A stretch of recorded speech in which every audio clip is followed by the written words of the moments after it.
So, let's see.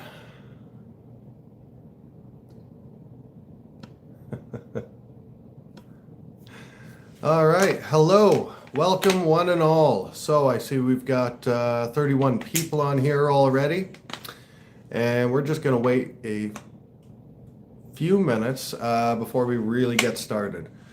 So, in the meantime, let's see. I gotta remember how to do this again. I'll pull the comments up. All right, we got Amelia Smith. Hello from Ohio, and yeah, I am feeling better. Thank you very much. I feel like this is the first time I've actually felt really healthy in quite some time here. I'm feeling great, especially with this warm weather. We actually had quite the weather system that just crossed by, so that was fun. So guess who, Nancy? Hi. We got Jerry Grandma from Minnesota. Lincolnshire, UK, that's Helen Taylor. Nancy from Kentucky. All right. Maria Schick, yeah, from Kentucky as well. All right, so let me see. I think I got this set. Oh, what time is it here? I don't think I started that early, did I?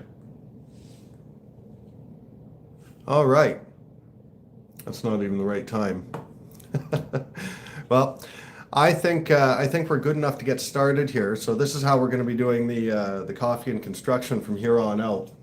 And I decided to do it live. The biggest reason is it's not that hard to do a live stream, not compared to, when I take recordings, I have to send them to Alexandra. That's a bit of a logistical problem on its own. And then from there, she has to do editing and everything. Why don't I just do it like this? Skip all the extra work for nothing, really. So the way we're going to structure this is I have some questions from the previous video that I've brought over. So I'm going to be taking questions in the comments section. But in the meantime, while I'm waiting for questions or this or that, I'm going to try and answer some of those older questions. It's been about 2 months since I did this segment. There's been a lot going on, and I felt like I needed to structure it, especially after getting in and figuring out kind of how things work and a good direction for it. So with that said, just a little disclaimer. Everything I say on here, this is of course just personal advice. So in a lot of circumstances, and I'll do my best to let you know where it's definitely applicable, but always check with local building codes. Some things that are applicable here in Michigan or from Ontario, where I worked for quite a long time, they may not be applicable in your area. And always be sure to practice good safety precautions. So at any rate, let's get going. So yes, we've got wow, a lot of people on here. So I appreciate all the comments. I'll do my best to keep up with everything. Oh, from New Brunswick, we got Sunrise Traveler. Another from Minnesota. We got Randy. All right. Let's. So I'm going to start with a question here from the previous video. So I've got Camera Shy. She asked, "What kind of horizontal wallboard is that in the tenant house? Is it intended to accept a coat of plaster? The age of the house makes me wonder." So it's not a local thing. This is actually the wallboard she's referring to. They're these 2 foot by 4 foot boards. They could be, I think, 18 inches. They come in smaller dimensions anyway.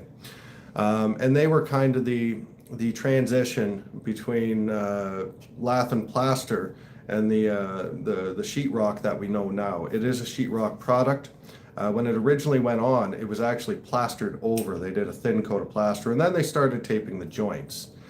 So we got Theo Philbra. You can call me Phil, from Spokane, Washington, I believe.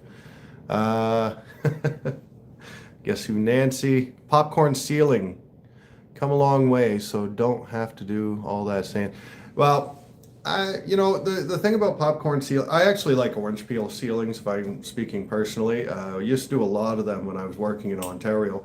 Um, Popcorn ceilings, I find they chip over time and they're hard to paint, you know. That's my thing against them. I'm just not a fan. If I can get a smooth ceiling, I will. The trusses in here, it's not a perfect line, and I didn't take that much time to level it out. I'd have to drop the whole ceiling about an inch to get a nice perfect line.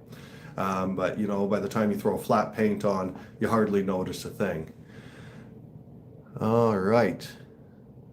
So, hello from Ohio, Karen Turner. Another popcorn ceiling. No, I'm not doing popcorn ceilings. Good day from Australia, Amanda Smith. Wonderful. So I'm going to hop on to another question here from the previous video. We got Tessie Marie. She asked, we have to tear out basement walls. When putting it back together, do we need any paper barrier or plastic after the insulation before the drywall? Now, this is exactly one of those circumstances where I'd say you have to check with your local building standards. Because even for me, I'm only a 3-hour drive from where I lived in Ontario, but the standards with insulation, they changed drastically. And they change state to state, they change province to province, doesn't matter where you are. Check with your local building codes. Because in some places in Ontario, yeah, there's a vapor barrier that goes all the way across. You can do that here in Michigan, but in a lot of circumstances, I've seen it where they do bare bat.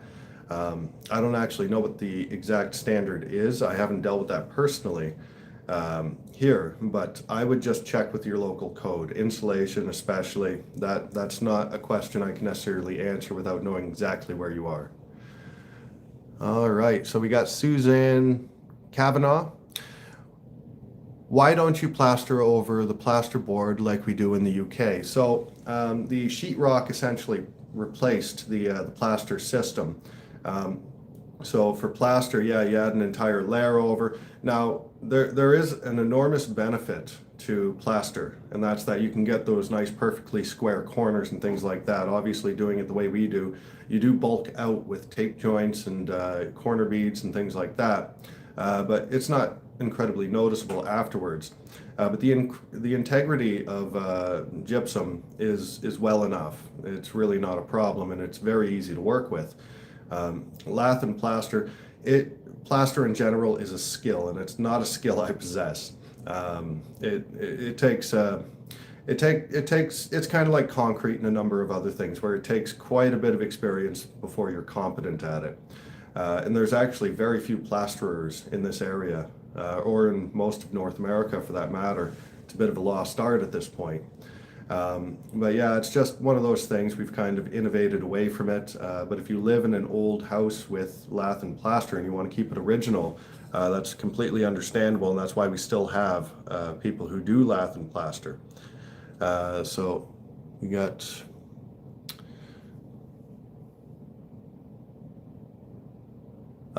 we got Lori. Hello, how do you suggest getting rid of popcorn ceiling? I forget what the product is exactly. It might be, it's probably vinegar. Everything's vinegar nowadays, but look it up. There's something specific you want to spray on there, but it softens up the layer of the popcorn ceiling, and you go up, you can get one of those wide scrapers on a pole, and you just scrape it off. You want to be careful not to scrape through the drywall above. If you take that paper off, it becomes a little bit of a pain. You wind up having to do a number of things I had to do in this house. I don't like going over the paperless drywall. It can be a pain. But if you're careful, yeah, it comes off no problem. I've seen a number of videos on it, and yeah, I don't know, the experts seem to do well at it. Oh, so let's see. Random consumer. Most construction in the States isn't square. It is square, spelled SKWARE. Yeah, unfortunately. It starts with the foundation. If your foundation crew didn't pour you a nice square foundation, sometimes there's only so much the framers can do. Now, generally speaking, there's a certain level of tolerance. And I mean, I know there's a bit of pride in Europe, but even a lot of those homes, they are not as square as people think. The methods that they used back in the day and a long time ago, they were very accurate, but they were also very labor intensive, and they were employed primarily where it mattered most. In terms of the squareness of a house, if you have it corner to corner within half an inch, you've already done very well, and it's noticeably square. So there's very few houses that are in fact perfectly square. I would say it's very rare to have a place that's perfectly square. So did they install your gas lines yet from Wreaths? No, no. That's been a bit of an annoying process. That's part of dealing with utilities, I guess. And I don't really wish it on too many people. It's really annoying. But no, we are still trying to get that done. And unfortunately, we do definitely need that done before moving in. It's way too expensive heating this place with, just the propane tanks I've been filling up, our stove or dryer, and water heater are all going to be run on gas. It's not set up for electric, so we definitely need that in. It's high on the priorities, but unfortunately, it has not been done yet. So we got Janet Ingraham. I seen you caulked on the studs and walls. I have never seen that done before. What was your reasoning for that? I was curious. Walls and studs. Oh, that's not caulking. So that's adhesive, actually. That's a construction adhesive, specifically for drywall. So it bonds wood to drywall, and it's just for stability. That's all it is. It's not, I don't know that it's required here. I would say it's not a requirement. Nobody really checks for it, at least. But a lot of people don't do it. They skip that part. But I would say, if you're getting a professional job, expect that to be done. And once again, it's just for added stability.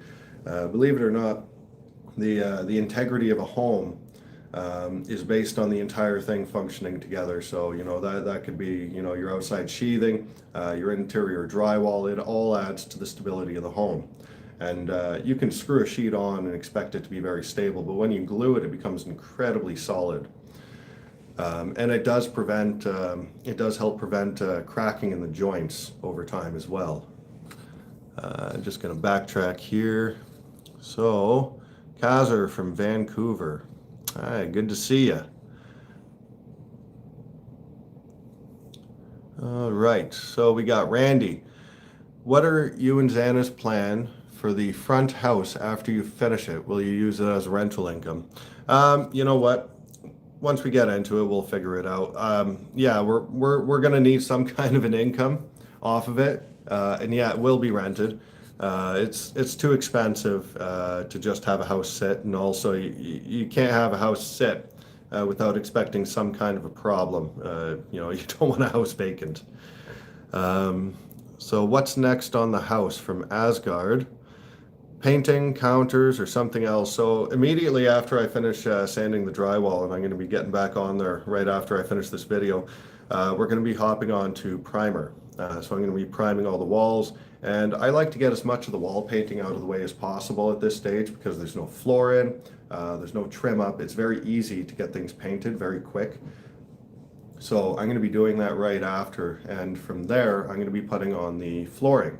Once the flooring's on, then we're going to go into trim and cabinets. Probably cabinets before trim, just because you got to butt up to it. So that's kind of where we're at. After that, it's really just basic stuff. We've got light fixtures, receptacles, things. I might even do some of that in between.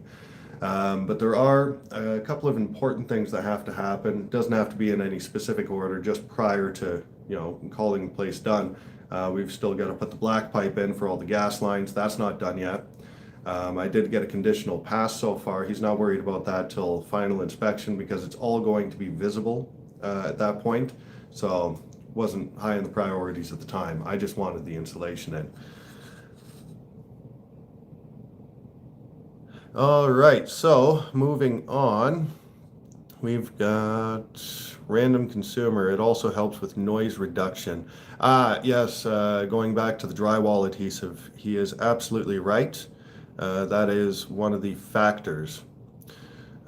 Screwing rather than nailing is also another factor there.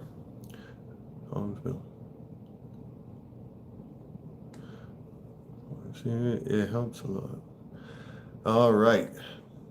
Lori does Ray plan on helping again? I'm sure he does. The problem Ray has, and it's perfectly understandable.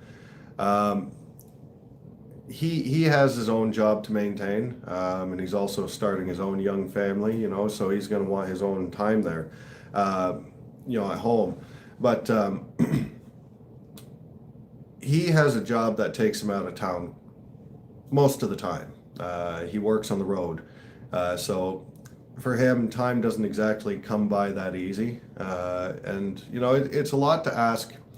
It's a lot to ask other people to come in and sacrifice their evenings. I don't really mind, and yeah, Ray, I'm sure he's willing to come in as often as he's able. He volunteered himself for that. I was just grateful because it was the worst part of the job. It's not just that sanding can be a miserable job. It was sanding the ceiling. And there was a lot of joints on there. I got all 8-foot sheets because they're a few bucks cheaper than doing them. And I could have ordered 16s, would have been way less work, but yeah, I cheaped out. Sorry. So it was a lot of joints. I have to say though, I got a couple spots to touch up where I accidentally oversanded. I'm not great at drywall. I'll admit that. But Bob did an excellent job. The joints themselves, they're nice and tight to the wall. They're wide enough. They're practically invisible after they're sanded. But he did leave it so just a little bit too far, and it is over sanded. So at any rate, that's gone very well. So we got Doris. What flooring did you decide? So we're going to be doing an LVP. And one of the biggest factors, obviously, it's very kid friendly, it's waterproof, it's a lot of things. It's also relatively comfortable. And what I might look into as well, they make some underlayment, even if you have an underpad built in, they make special underlayments for comfort on LVP so it doesn't feel quite as hard. So might look into that as well, and I'll keep you updated. But that's the direction we're going. I did kind of set it up for that. It's the transition between the hardwood to the subfloor existing is pretty sheer, and it's probably going to flush up beautifully once I get that LVP down. But one of the motivations there is that if we do an addition down the road and we have to add flooring, we're not actually laying floor in a massive space up here. So it's not going to be that big of a deal to lift a bit if we want a continuous floor throughout, and then we can decide on hardwood or something. Like I said, it's not a massive space. I think for the main floor I'm probably only ordering 400 or 500 square feet of LVP, and in the basement I would just say if you do carpet's fine just because it is easy and cheap to replace, but I would almost always recommend LVP. It's just a great product, holds up over time. The cheaper laminates, or a lot of the laminate products, they swell up too easy. And hardwood flooring, don't do it in your basement. Not highly recommended anyway. You can, and they make engineered hardwoods. They say they're fine for the basement, but I can tell you one thing. I had a flood I had to deal with. This is probably 6 years ago now. I did this floor. There was an issue with the grading, and the floor, this massive floor too. I think I had to tear out a total of it was 1,400 square feet I had to tear out, and it wasn't even the entire floor. This engineered hardwood that had delaminated. So the water got in, swelled it up, and then it shrunk real good once it dried. I don't recommend it. They say you can put it down there, you can, but don't recommend it. So, got a bunch on here. Let's see. So we got Jan Paxton. What about the front door? I have the front door here. When I get to painting, you're actually going to see it. I brought it up way earlier. I want to say, like, I don't know, it's probably like episodes, 40, 50, somewhere in there, a while back. We found this Beautiful door online on Facebook Marketplace, I think. Solid wood door. I'm going to be making a frame for it, and I'm going to get it stained up and everything before it goes up. Generally speaking, I wait till later in the process to apply the front door, just because all the traffic in and out, you don't want to run the risk of damaging it. So even when we have the newer frame, oftentimes we'll put up, just a construction door in the meantime. It's just a practical measure to reduce any possible damage. But the door is here. What I don't have yet is actually the garage man door. I still have to get one of them. So Patricia, you put up the ceiling drywall by yourself. 8-footers are a lot easier to handle. You're absolutely right. Although I don't mind going bigger. That drywall lift made it quite easy. Where I might have needed help if I did something larger than 8-footers, just hauling it into the house. From there, it's not actually that bad to work with. Asgard, have you tried staying overnight at the house yet? No, but I have to say there might have been a couple of nights where it got late and I probably should have. But no, I haven't tried. And I don't really want to, just because I don't run the heat overnight. It's a waste of resources. And as I said before, the propane's very expensive. And I'm not actually that far from where we're living. It's only about a 15-minute drive, so it's not the end of the world going there. I'd rather go to sleep in my own bed. I don't know about you. I'm not even big on hotels. I like going to sleep where I'm comfortable going to sleep. So we got Deborah Heskin. Are you going to tile the floor in the bathroom? We're not going to be tiling the floor in the bathroom. We are going to be tiling the tub surround, and we're going to be doing backsplashes. So you'll be able to see tile then. I used to do a lot of tile. I really enjoy it. So I'm looking forward to that. I did tell Xana, we're going to do, it doesn't have to be the, whatever tile, but I want to try, doing some patterns and stuff. So maybe we'll have a little fun with that. We'll see. So once again, insulation questions always come up. This is Thomas Kendall.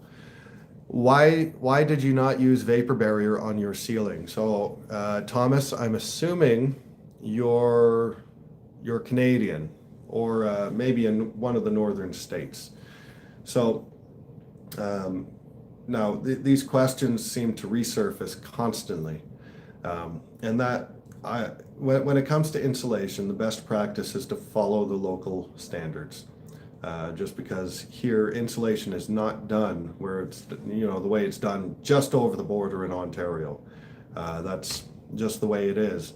And my personal opinion is the insulation is more than adequate. A lot of people, they love the vapor barrier, all this stuff. But it does also, it reduces drastically your air exchanges per hour, which is another factor entirely that should be considered in terms of air quality.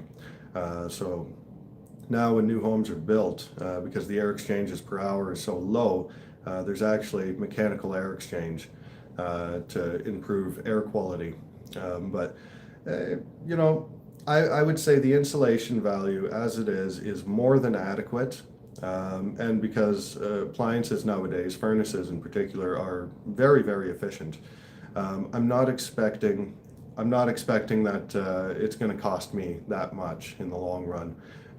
I would be a lot more concerned about the seal around the windows and the quality of the windows, things of that nature.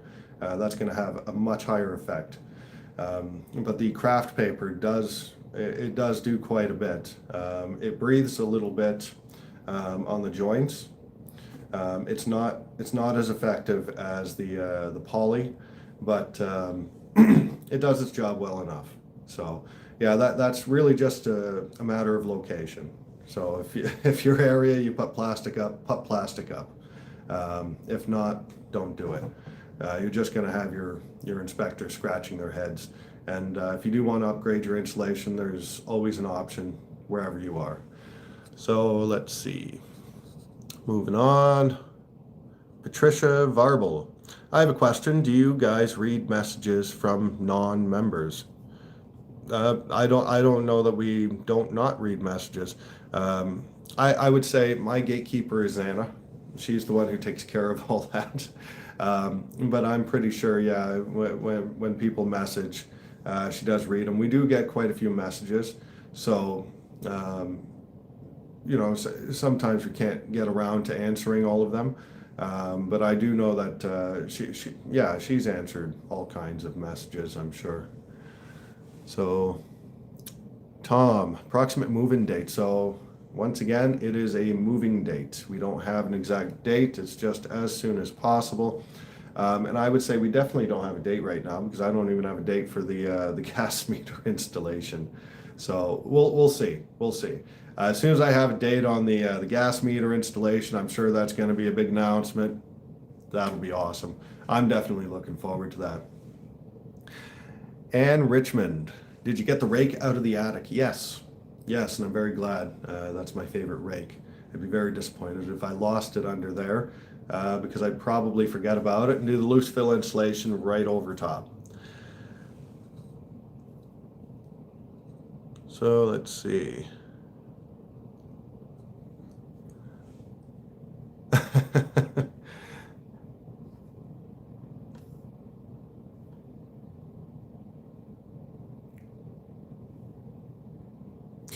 Oh, Randy, what happened to the mouse that used to live in your that's a typo, I'm assuming, but the mouse scene in the intro. I hope you didn't kill it. He was an unwelcome guest in your house, but it was kind of cute. There were a number of mice in here. I did take care of a few, unfortunately, had to be done. Um, I like to believe that he did move far, far away, and he's happy. He's started a family elsewhere. So I'm I kind of live with that thought in my mind. All right. Alrighty, we got misspelled Sheila or Shelia. Is it misspelled? I don't know. What are the plans for the basement? The house is 2 bedrooms, correct? 2 bedrooms upstairs. We are planning 2 bedrooms in the basement. We do have an egress window. I'm probably adding another egress window, otherwise it'll be a 3+1 bed. But there's lots of room down there, and that will be getting done probably as soon as I got the main floor far enough along. How's the front house coming along? It's not. It's not coming along right now. It really isn't. That's completely on hold, and it's on hold because as soon as we got into it, it needed way more work than we had anticipated, and it's gonna take. It's not as big of an area, and it's slab on grade, so there's no basement to work with. The ceiling is pretty bare, but it needs, I would say, more substantial work overall than the rear house. So the house I'm in, this needed work mostly because of the modifications that were done. A lot of the work was done properly, that's fine. The front house was neglected for a very long time, so the plumbing is in terrible shape. That probably needs a full gut. And the electrical is very old and corroded, and it needs a full gut. The HVAC, if the walls are exposed, that could probably be fitted into a more appropriate system with the better placement, the heat registers, things like that. So yeah, that's just on hold until we finish this up. As soon as we got in, we knew that the rear house was a lot closer to being move-in ready than the front house.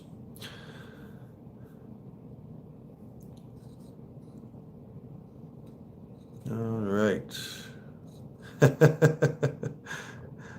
So, Kaiser is telling Randy that the Henry the mouse was caught in traps. Oh, you just squashed my imaginations. I didn't have to remember that. I repressed that memory. All right. Have you thought about solar for power? Maybe down the road. That I haven't thought about that much. I've got so much in my mind. That would be cool though. I think personal solar and wind power is a pretty cool idea. All right, Tom, will those guys be coming back to do more work on the yard? Maybe, maybe, it's not out of the question. I'd love to have him back. You're talking about Outdoors with Eric. Yeah, no, the guy's great. And yeah, he's always welcome. I might have to return the favor at some point, so I'll be careful not to ask too much of him. Not until I've done something for him, I guess. But we'll see. All right. We got Asgard. How did the grass grow in the backyard? So, well, I mean, we seeded, and when you seed, it's a little bit underwhelming because it always comes in a little thin.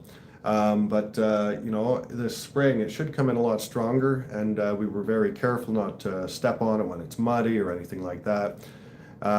So yeah, I'm anticipating it will just keep getting better.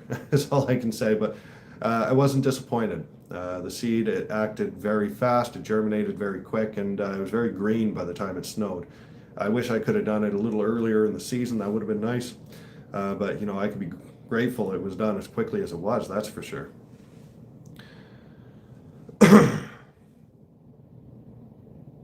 Alrighty. So I'm going to move on to another question here. Let's see. I'm going to try and pick one that's... so this one came in. Xana sent it to me from Amelia Smith. She put it on probably the Facebook page. I have a square hole in my living room drywall, which allows air to circulate into the adjoining furnace room. I'm replacing the vent cover, which doesn't go into the hole, just covers it. I would like to put some kind of edging to cover the exposed drywall to keep it from chipping. Also, can see the edges through the vent cover. Ideas. So one thing I would say is your vent. Most of them are louvered. So when you're looking at the grate, they'll be tipped this way. You flip it over, it's tipped this way, and that's for the direction of view. So if it's above you, you want it tipped not this way because you'll be able to see straight up. Tipped this way so you don't see it. That reduces visibility. In terms of the drywall chipping, I would be more concerned about the visual appearance, the odds of it actually chipping after everything's installed, not super high, but you do want to keep stuff out of the cold air return. So two more things I would say about that. In terms of the edging, if you're doing it after the fact, one thing you may be able to get in is they make a special J channel for drywall, if you're able to slip that behind. Otherwise, you can do some kind of an L flashing. If that doesn't work, what I would recommend is just a tape, butyl tape or something like that, just something to cover it over.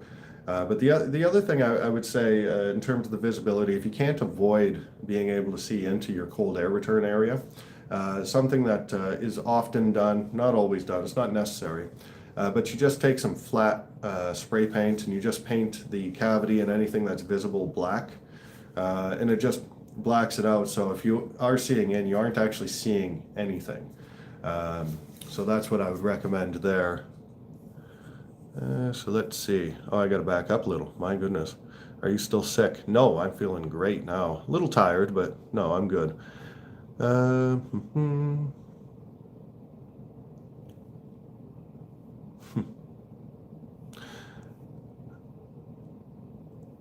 I'd love to see midlife stockmen. These people are, I don't know, they're much bigger than us. It'd be nice, but I'm not super familiar with him. But, it would be nice to get into more collaborations overall. I just, it takes time to work these things out and plan. Amelia, it's not louvered. Okay, then I would rely on the spray painting it for sure. So yeah, you just spray paint it matte black and that hides most of it. And try a J channel. If you can't fit it behind the drywall, an L flashing, which is essentially the same thing, but it's an L. That's all. Okay, wasn't that? All right, well, I'm content with that. So let's see. Where's your coffee today? Actually, you know what? poured myself a coffee. I've been talking so much I haven't been drinking it. But yes, I do have my coffee. Is it possible to use the attic for a living space? No. There's two issues with this house. The first and probably, the secondary issue actually. It's the pitch is only a 412. So with that kind of a slope, the height of the actual attic space for here, it's only about maybe 5 feet from bottom of rafter to the ridge. So there's not nearly enough space, and even besides that, it's trussed. So if you have a webbed truss, that's an engineered system. You can't cut into them. You can't do anything to it without destroying the integrity of it. So it has to be left alone. The possibility, nil. We can modify it if needed for doing an addition and things like that, and that does definitely require permit. And if you're modifying a truss, generally you have to have that engineered. So you need stamped prints and how it's getting modified. This is actually one of the biggest reasons. If I'm doing it for myself, I actually prefer stick frame. I like stick frame and what that also called conventional framing. And it's the way it was done prior to trusses. Trusses are great because they're pre-manufactured, they're incredibly solid, they do save a bit of material. They cost you more money in the product, they cost a little less in the labor. So I'd say it probably evens out a little bit. It's probably more expensive to get conventional for the average consumer. But if it's stick framed, you can't clear span the way you do with trusses, but you can build into it. You do have a lot more freedom just because it's a much more open space. It's, in most cases, you just have your roof coming up and a collar tie towards the top. So it absolutely would have been livable. So let's see. How many square feet is the living area total? So the main floor is 1,300 square feet. That's it. But yeah, we will be expanding, and it's actually, it's a comfortable size. All right. So we've got Lisa. Hi, you've talked about adding onto the house. Will this be off the back of the house, and will you be keeping the room added to the back? The room that's in the back presently, if we were adding onto the back, that would not be staying. It wasn't done properly to begin with, so, and it doesn't tie in well enough to the existing roof structure to justify keeping it. The only thing that might be worth salvaging would be the deck, but that's not really compatible with what we would be doing for an addition anyway. So that would all be getting torn down. And I wouldn't actually feel that bad about it either. Like I said, it was poorly done to begin with. We were talking about adding out the back, maybe the front. We have no idea. Maybe just lifting the house and doing a small addition elsewhere so it doesn't look like a box in the air. Could start an addition half on the house and go out the back. That would look nice. But ultimately, we don't have any solid plans on that, and we're probably not going to start plans like that until we actually move in. After we move in, we'll be able to walk around and know exactly what it is we want to do. The one thing we do know is we can't expand out the sides, which would have been really convenient. On one side, we have the septic field, and I like the location. I don't really want to move it. And on the other side, we're very close to the property line. So that's kind of just the way it is.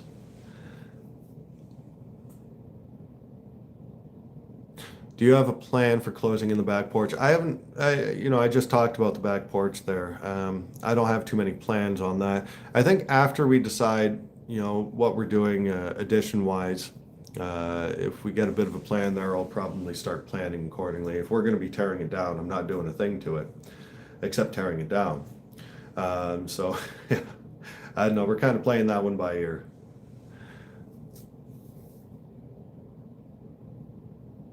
So we've got Kazar. Andrew, I know the egress window in the basement is for emergency escape, but how does it not cause water, damp, into the foundation basement when it's cut down into the ground so much? That's a good question. Around the perimeter of the house, and really any house with a basement, and a lot of people don't even know they have this, but it's a very old system. It's been around a long time, is what I mean. There's a weeping tile. It used to be made of clay. Nowadays, it's corrugated plastic with a what we call a sock. It's just a sort of lawn fabric that wraps around it. It wraps the entire perimeter of the house, and it's meant to shed water away from the house. So it's laid down at the base of the foundation, and then we have a drainage gravel put over top. So it's just a thick, probably 2-inch gravel put over top. So the water is allowed to reach that and shed away. So when you do a window well, like I have around the egress window, we have a drain that moves directly into that weeping tile system.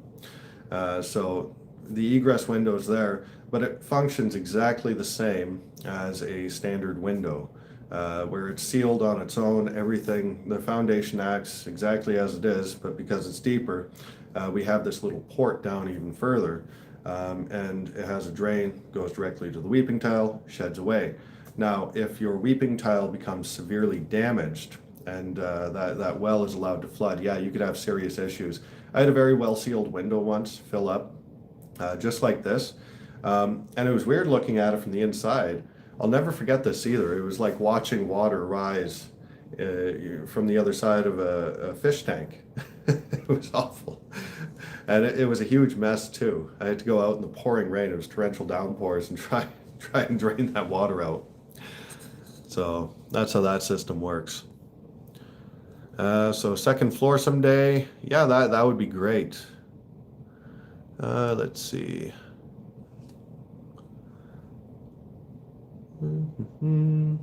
Tom, are the gutters all up? I don't remember if you finished them. No, the snow came and I got cold feet. So no, it's sitting exactly the way it was back in, was it December when I started that, or November? I know the snow, this winter weather started early for this area. So no, it's kind of sitting like that, and not really the end of the world. I'm not that worried about seepage. I took care of a lot of the grading issues. But I still need to shed the rest of the water away from the house to fully guarantee there's not going to be any more severe seepage into the basement. But no, it's pretty much under control and fine. Debbie Richards from snowy North Idaho. Yes, it's beautiful up there. I used to live north of there. It's gorgeous out in Alberta. Although I was probably more over top of Montana. So they call it a French drain. Yeah, well, a French drain is something very specific. That's a weeping tile is not actually the same as a French drain. And French drains are often, not always, but often shallower. And let's see.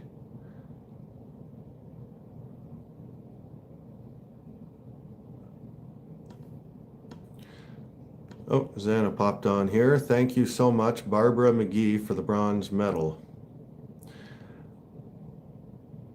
So, Dorothea Paxton.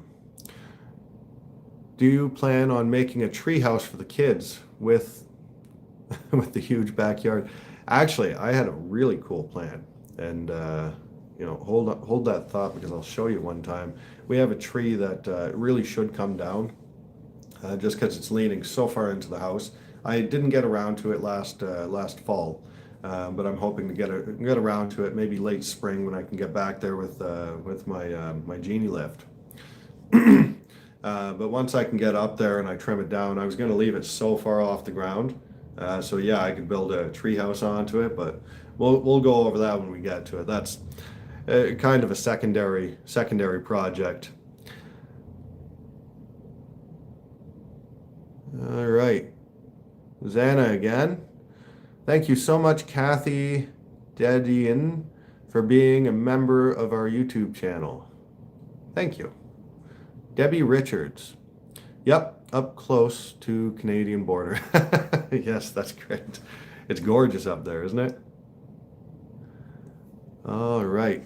I'm going to read off another question here. And I think we're actually pushing 45 minutes. My goodness. So I'm gonna read this question off, and then I think we're going to call it a day after that. Let's see.